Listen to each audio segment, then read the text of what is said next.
Славяне занимают огромную территорию Европы и Азии.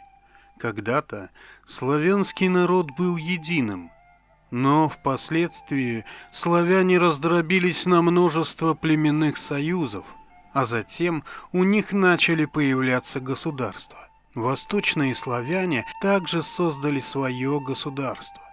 Согласно древней летописи, Русью оно называлось по имени племени, из которого происходили братья-варяги, призванные на княжение. Историки, пытаясь выяснить происхождение этого названия, обратили внимание, что словом «руотси» финны называют шведов. В славянской транскрипции этот этноним превращается в Русь, точно так же, как самоназвание финнов «Суоми» у славян читалось как «Сумь». Первым князем, согласно древней летописи, был Рюрик. Он княжил в новгородской земле. После его смерти ему наследовал сын Игорь. Но он еще был очень молод, и дело управления государством взял на себя его родич Олег. Как ныне сбирается вещи Олег отмстить неразумным хазарам. История, которую рассказал Пушкин в своем стихотворении, основана на легенде, запечатленной в древней летописи. При нем столицей русского государства стал Киев. Олег организовал военный поход на столицу Византийской империи Константинополь, в результате которого был подписан договор о взаимовыгодной торговле. После его смерти правителем стал Игорь. В отношениях с Византией он был менее удачлив, нежели его предшественник. Но самая страшная беда с ним случилась, когда он собирал дань у подчиненных Киеву древлян. Обуреваемый жадностью, он отпустил основную часть сопровождавших его воинов, оставшись с небольшой группой телохранителей. Этим воспользовались древляне и убили его. Месть его жены, княгини Ольги, была безжалостной и беспощадной. Древляне, почувствовавшие было свободу, надолго позабыли ее вкус. На руках у вдовы остался совсем маленький князь Святослав. Однако княгиня Ольга решительно взяла бразды правления и стала заниматься государственными делами. Есть сведения о том, что она приезжала в Константинополь и приняла крещение, хотя это не бесспорный факт.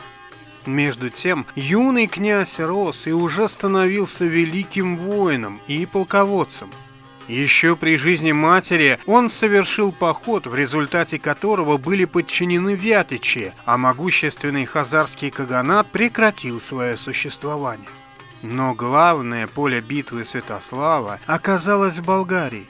После смерти матери, которая скончалась согласно летописи в 969 году, он оставил управление государством в руки своих сыновей и надежных людей, а сам кинулся добывать счастье в воинских подвигах, в сражениях за болгарские города. Здесь он столкнулся с противодействием, оказанным ему Византийской империей. Византийская армия в то время была образцовой и лучшей в Европе. Ее возглавляли опытные военачальники. В кампаниях против Святослава участвовал сам император Иоанн Цимиский. После долгой и кровопролитной войны русским пришлось уйти и вернуться домой. По дороге Святослав был убит печенегами, а из его черепа была сделана чаша, из которой пил сам печенежский хан. После него осталось 3 сына – Ярополк, Олег и Владимир. Но это уже другая история. Древняя летопись сохранила описание характера Святослава. Он предстает перед нами могучим и неприхотливым воином, избегающим роскоши и удобств. Автор летописного рассказа влагает в уста Святослава слова, которые он говорит своей дружине, находящейся в тяжелом положении. «Не посрамим земли русской, но ляжем здесь костьми. Мертвые срама не имут». Однако наиболее ценное описание этого великого князя содержится в хронике византийского историка Льва Диакона. Этот историк жил и работал в период времени, который ученые назвали эпохой византийского энциклопедизма. Свою историю он написал к концу X века.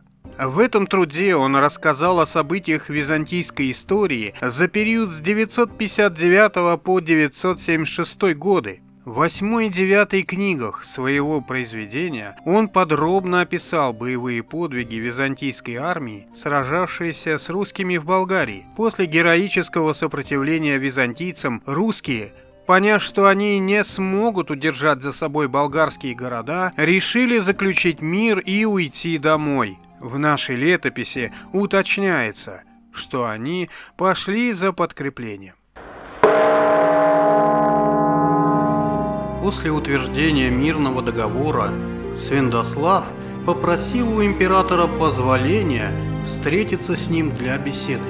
Государь не уклонился и, покрытый вызолоченными доспехами, подъехал верхом к берегу Истра, ведя за собою многочисленный отряд сверкавших золотом вооруженных всадников. Показался и Святослав, приплывший по реке на скифской ладье. Он сидел на веслах и греб вместе с его приближенными, ничем не отличаясь от них. Вот какова была его наружность: умеренного роста, не слишком высокого и не очень низкого, с мохнатыми бровями и светло-синими глазами, курносый, безбородый, с густыми и чрезмерно длинными волосами над верхней губой.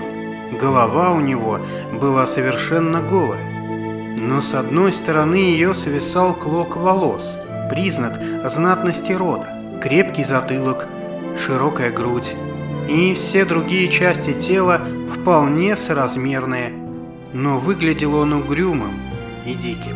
В одно ухо у него была вдета золотая серьга. Она была украшена карбункулом, обрамленным 2 жемчужинами. Одеяние его было белым и отличалось от одежды его приближенных только чистотой. Сидя в ладье на скамье для гребцов, он поговорил немного с государем об условиях мира и уехал.